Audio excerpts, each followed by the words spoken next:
গতকাল ঠিক আপনি কখন ফোন পান? কি ঘটনা ঘটেছে?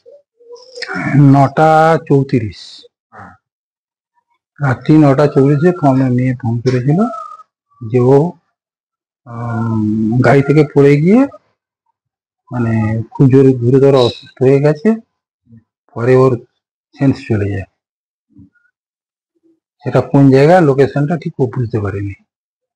তারপরে কি ঘটলো? তারপরে আমি ওকে খুঁজতে গিয়েছিলাম, রেস্কিউ করতে, কিন্তু ওখানে ছিল না।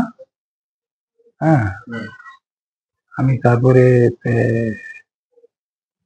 খোঁজাখুঁজির পর ওর লোকেশনে জানতে পারলাম যে পিজিতে ওখানে আছে, পিজিতে আছে, মানে লোকেশন দেখাচ্ছে সোমনাথ পণ্ডিত স্ট্রিট, নিউরোলজি ডিপার্টমেন্টে। ওখানে আমি যাই এবং গিয়ে ওখানে খোঁজ খবর নিয়ে তারপরে জানতে পারি যে ও হরিহর থানা ওকে রেস্কিউ করে রেখে দিয়েছে।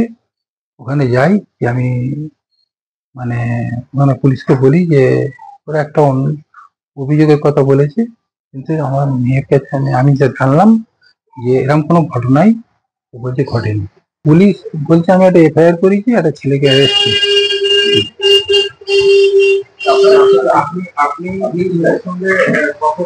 আমি মেয়ের সঙ্গে কথা বলে জানলাম, মেয়ে বললো না এরকম কিছু হয়নি, আমাকে পুলিশ বলছিল আপনি মেডিকেলে গিয়ে এই বলবেন, আমি সেগুলো কিছু বলিনি। ও বলে বাড়ি ফেরার পর আপনি কথা বলেছেন? হ্যাঁ, কথা বলেছি।